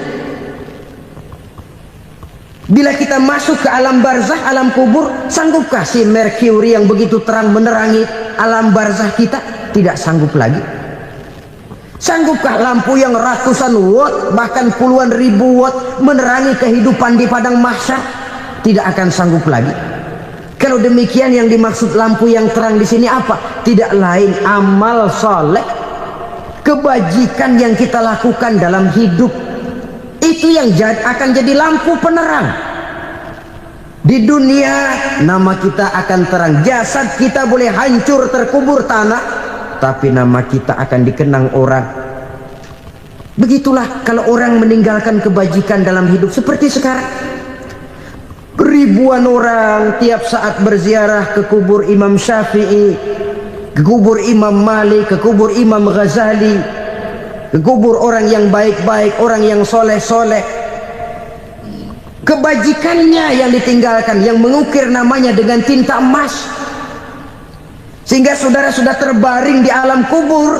Orang lewat, Allah, ini kuburannya Fulan bin Fulan, dulu ini kebaikannya Masya Allah, saya ikut merasakan. Mari kita mampir sebentar, kita Fatihah, mohon disampaikan Allah pahalanya kepada almarhum. Al-Fatihah. Itu kalau orang baik-baik. Lalu saudara tanya, Pak, orang mati dikirimin Fatihah apa nyampe pahalanya? Saya jawab, kalau saudara nggak percaya, mati dulu dah. Nanti saya Fatihain, tungguin di sana, umpama nggak sampai balik lagi kemari. Sekarang ini kan maunya otak-otakan saja, kalau nggak masuk otak nggak percaya. Padahal alam gaib itu nggak bisa diotak-otakin. Sama saja dengan saudara pernah dengar cerita kapal tanpa emas tenggelam kan? Pernah nggak? Di mana? Ya, di laut Masalembo. Begitu ketampo emas tenggelam, ratusan penumpang itu terjun ke laut, dipermainkan gelombang, berjuang menghadapi maut itu. Orang lagi timbul tenggelam di lautan, dihantam ombak, kita tengokin pakai helikopter. Pak, lagi timbul tenggelam ya? Iya, tolongin. Jangan khawatir Pak, nih saya kirim intan Pak, harganya 10 juta. Kira-kira orang yang timbul tenggelam di laut seneng nggak? Ya. Kan mahal toh intan 10 juta. Kenapa dia nggak senang? Karena intan 10 juta dalam kondisi seperti itu tidak sanggup menyelamatkan dia. Dia akan girang kalau dikirimin ban mobil bekas, dikirimin papan terentang atau bambu. Intan yang 10 juta dia nggak girang, ban mobil bekas yang 1000 perak tuh pegang, itu yang dia girang betul. Inilah sebabnya Nabi berkata, mal mayyitu fi qabrihi illa kal ghariqil mutaghawwis. Orang yang meninggal di alam kuburnya seperti orang timbul tenggelam di lautan. Yantaziru da'watan min ahli, menunggu doa dari keluarganya yang masih hidup. Duh, bapak saya sudah meninggal, saya sayang benar sama dia. Kirimin kulkas ke kuburannya Itu sama saja dengan tadi orang tenggelam di lautan dikirimi intan yang harganya 10 juta, ndak sampai. Begitulah kalau kebajikan yang kita tinggalkan dalam hidup, sudah mati pun kubur kita masih diziarahi orang. Tapi kalau jahat yang kita tinggalkan, boro-boro lah orang mau doa lewat dekat kuburan kita juga serem. Tuh bajingan no, dulu mati dipendem di situ tuh. Jangan lewat situ, ntar kesurupan, jangan. Lewat saja orang ngeri. Konon lagi membacakan Fatihah dan mengirimkan doa. Hidup pada hakikatnya adalah kesempatan untuk berbuat baik. Maka sekali kesempatan itu diberikan, manfaatkan dengan sebaiknya. Sebab kesempatan kedua tidak akan pernah ada. Kesempatan berbuat baik di sini, di akhirat sudah pembalasan namanya. Sekali kesempatan itu dicabut, dia tidak akan pernah dikembalikan lagi. Kata Iqbal, hidup tidak mundur ke belakang, Bung. Berhenti diinjak orang, mundur hancur. Tidak ada kata mundur dalam hidup ini. Berhenti diinjak orang, mundur kecebur. Tidak ada kata lain, harus maju dalam kehidupan dalam artian yang positif. Hidup adalah kesempatan untuk mengumpulkan kebajikan yang sebanyak-banyaknya. Di situ nilai daripada manusia. Sekarang ini memang nggak kelihatan kok, orang yang banyak pahala sama yang banyak dosa nggak kelihatan kok. Barangkali kalau habis bikin dosa palanya pada benjol, mungkin orang takut sama dosa.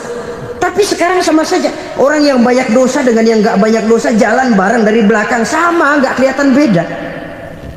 Tapi ada waktunya di mana pahala memegang peranan, di mana dosa diperlihatkan.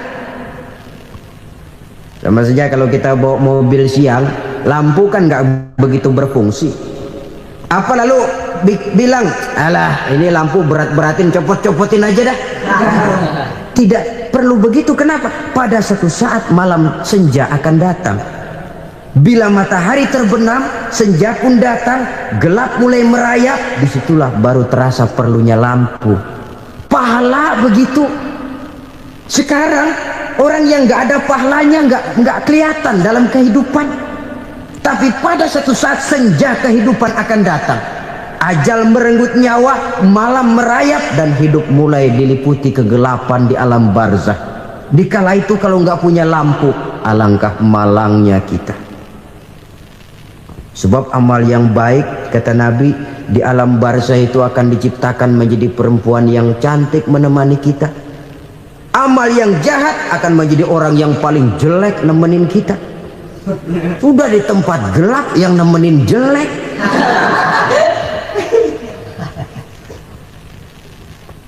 Kaum muslimin rahimakumullah. Kalau demikian masalahnya, tergantunglah kita pandai memanfaatkan waktu. Al-waktu kasayf, waktu itu cepat sekali. Yang namanya waktu itu tahu-tahu. Tahu-tahu udah tahun 87. Tahu-tahu udah begitu. Tahu-tahu yang kemarin anak-anak, sekarang udah pada punya anak. Tahu-tahu saja itu. Begitu cepat waktu berlalu. Kalau tidaklah pandai kita memanfaatkannya, akan rugi kita.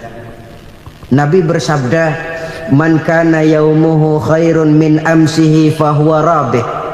Barang siapa yang hari ini lebih baik daripada hari kemarin, itu orang untung. Hari ini lebih baik daripada kemarin. Bulan ini lebih baik dari bulan kemarin. Tahun ini lebih baik dari tahun kemarin. Itu orang yang beruntung. Tahun kemarin sembahyangnya maghrib doang, sekarang udah tambah isya. Tahun kemarin cuman Idul Fitri aja ngancem bener, sekarang udah tambah Jumat, lalu tambah lagi maghrib, tambah lagi isya, dan selanjutnya. Hari ini lebih baik daripada kemarin, itu orang yang beruntung. Wa man kana yaumuhu mislu amsihi fahuwa khasir. Lalu barang siapa yang hari ini sama saja dengan hari kemarin, itu orang rugi. Hari ini sama dengan kemarin, rugi itu. Bulan ini begitu, bulan kemarin begitu, tahun ini begitu, tahun lalu juga begitu. Rugi itu orang. Rugi apa? Rugi umur. Umur tambah, amalan gak pernah tambah. Dan saya pikir lebih merupakan azab ketimbang nikmat kalau orang dikasih panjang umur cuma untuk numpuk dosa. Mending mana? Panjang umur banyak dosa sama pendek umur dikit dosa? Mending mana? Mending mana? Ya, paling mending tentu panjang umur banyak pahala. Tapi kalau tidak, sekali lagi, lebih merupakan azab ketimbang nikmat kalau orang diberikan panjang umur tapi cuma untuk sekedar menumpuk dosa. Kehilangan kesadaran bahwa dunia bukan terminal akhir dari satu perjalanan. Dia cuma halte di mana kita berhenti sebentar untuk menuju kepada terminal yang hakiki. Saudara-saudara kaum muslimin rahimakumullah. Inilah lampu yang akan menerangi kehidupan. Amal yang kita lakukan di dalam kehidupan. Jadi yang dimaksud dengan lampu yang terang, kebajikan yang kita kerjakan dalam hidup. Nah, setiap orang di awal tadi saya bilang ingin bahagia. Bahagia itu kan hakikatnya kumpulan senang dan selamat. Senang, selamat. Apa bedanya? Senang tapi tidak selamat, nggak bahagia. Selamat tapi nggak senang, nggak bahagia orang. Contoh, kalau orang korupsi, duitnya banyak, senang dia, tapi keselamatannya. Ada tentara baris di samping rumahnya udah bingung, padahal tentara latihan. Tentara cuma latihan, dia bingung. Senang, tapi karena keselamatannya tidak terjamin, dia tidak bahagia. Sebaliknya pegawai negeri jujur benar, cuma segaji-gajinya, selamat nggak korupsi, tapi melarat, ya nggak bahagia juga, kurang senang. Kesenangan dan keselamatan untuk dunia saja, ya sekali lagi, Kalau cuma sekedar untuk dunia saja, bisa dibeli pakai uang. Bisa dibeli pakai uang. Saudara ingin selamat, bisa dibeli pakai uang. Saudara ingin senang, bisa dibeli dengan uang. Tapi setelah mati, masuk ke alam barzah, habis kekuasaan uang. Nggak bisa lagi beli keselamatan pakai uang. Tidak mungkin lagi membeli kesenangan dengan uang. Di situ pahala yang megang peranan. Makin banyak pahala, makin banyak saham untuk membeli kesenangan dan keselamatan, untuk memperoleh yang namanya bahagia. Dan jangan lupa loh, di alam barzah kita nggak sebentar, menunggu datangnya kiamat. Loh iya, kalau kita begitu dikuburin terus kiamat datang, untung. Tapi kalau masih harus 1000, 2000, puluhan ribu tahun yang akan datang, dalam satu penantian yang begitu lama, tanpa saham untuk memperoleh kebahagiaan, satu kemalangan yang tidak ada pernah putus-putusnya. Janganlah tergelincir oleh kebahagiaan sebentar yang menipu dengan mengorbankan kebahagiaan hakiki yang berjangka panjang. Apa artinya senyum sejenak kalau harus ditebus dengan tangis seumur hidup? Biarlah kita minum jamu, pahit memang, getir memang, tapi kan besok badan sehat. Daripada sekarang minum sirup, manis memang, enak memang, tapi bibir pada jontor besok. Sirawan, batuk, nggak karu-karuan. Banyak orang tertipu oleh kesenangan yang sebentar, padahal laisa kullu ma yalma'u zahaban. Belum tentu semua yang berkilat itu emas. Belum tentu semua yang gemerlap itu intan. Karena itu, marilah manfaatkan kesempatan yang diberikan Allah ini untuk mengumpulkan kebajikan yang sebanyak-banyaknya. Yang terakhir sekarang, yang keempat, tanda orang bahagia kata Nabi. Zaujatun salihah. Orang bahagia itu tanda yang keempat kata Nabi, punya istri biar cakep asal taat. Sudah surga itu sudah. Cakep taat. Istri kayak gitu, kalau belum mati jangan dikuburin dulu itu. Sudah cakep taat lagi. Tapi kadang-kadang enggak, udah jelek ngadat melulu. Apa yang mau dipilih? Sebab itu Quran mengatakan istri pakaian untuk suami, suami pakaian untuk istri. Kenapa suami istri diibaratkan pakaian? Alangkah tingginya gaya bahasa Quran ini. Suami istri teman hidup, hidup perjalanan panjang. Sejak kita dalam rahim sudah ada hidup kan di sini. Sampai ke alam dunia, masuk ke alam barzah, kumpul di padang mahsyar, sampai menuju akhirat, itu perjalanan hidup. Carilah istri atau suami teman hidup yang membawa manfaat tidak hanya kehidupan di dunia ini, sampai di alam barzah, sampai di padang mahsyar. Suaminya mungkin meninggal lebih dulu, atau istrinya mungkin meninggal lebih dulu, tapi suami atau istri yang masih hidup berbuat kebajikan. Suami saya meninggal, ada hartanya, saya sedekahkan, niat pahala untuk almarhum suami saya. Ini teman hidup, tidak dibatasi dan tidak bisa dipisahkan oleh maut sekalipun. Zohirnya mungkin pisah, badannya mungkin pisah, tapi hatinya, jiwanya, kebersamaannya dalam menghadapi kehidupan. Karena itu saudara-saudara, bahasa Quran indah. Suami istri diibaratkan seperti pakaian. Apa fungsi pakaian? Pertama, pakaian jadi kebanggaan. Artinya suami harus menjadi kebanggaan istri, istri harus jadi kebanggaan suami. Yang kedua, pakaian itu kan fungsinya menutup aurat. Artinya sesama suami istri harus saling menjaga kekurangan masing-masing. Jangan malah sesama suami istri saling membongkar rahasia dan aibnya sendiri-sendiri. Istrinya diceritain jeleknya di mana-mana, atau suaminya dibongkar rahasianya di pasar umum. Itu sudah tidak lagi berfungsi sebagai pakaian. Kenapa semua ini diperlukan? Karena kita menyadari bangsa yang baik terdiri dari masyarakat yang baik. Masyarakat yang baik merupakan susunan dari warga yang baik. Warga yang baik adalah terdiri dari rumah tangga yang baik. Dan rumah tangga yang baik merupakan susunan dari pribadi yang baik. Dari situ langkah dimulai. Membangun satu bangsa yang baik diawali dengan membangun rumah tangga yang baik, dengan menciptakan pribadi yang baik. Sehingga dari sini diharapkan berkembanglah nilai-nilai kebaikan. Orang akan bahagia mempunyai istri yang soleh. Kenapa? Tidak ada seorang suami bisa sukses jadi apapun dia, apapun profesinya, dokterkah, kiaikah, mubalikah, petanikah, pengusahakah, pejabat tinggikah, tidak ada seorang suami yang bisa sukses tanpa peran serta istrinya.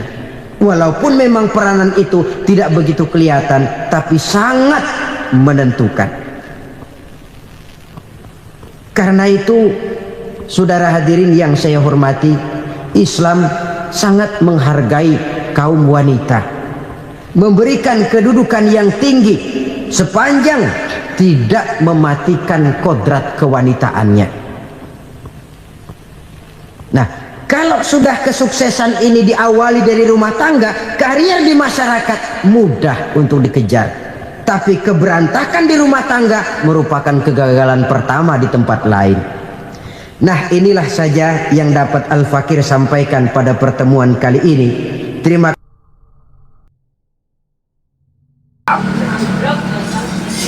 Proyek pada di iki hall kafe, ya maksudnya orang ditunda.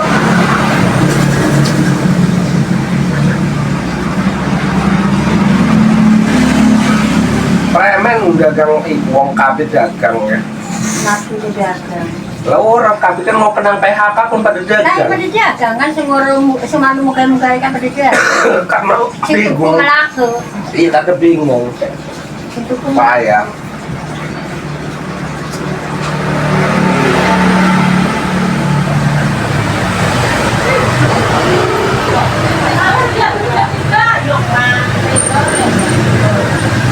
Hah? Pasar Kraku. Oke, setengah panik.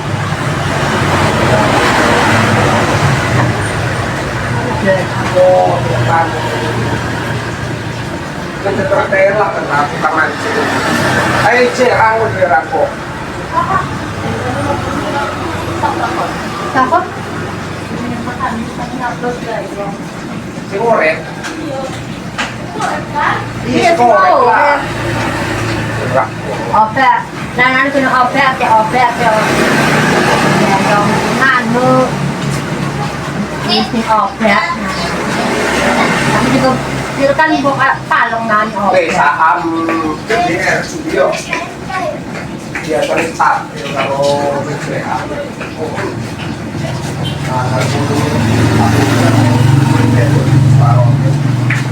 Gara-gara apa namanya blokir kah? Blokir ATM kan ya. Pada membela anjlok saham.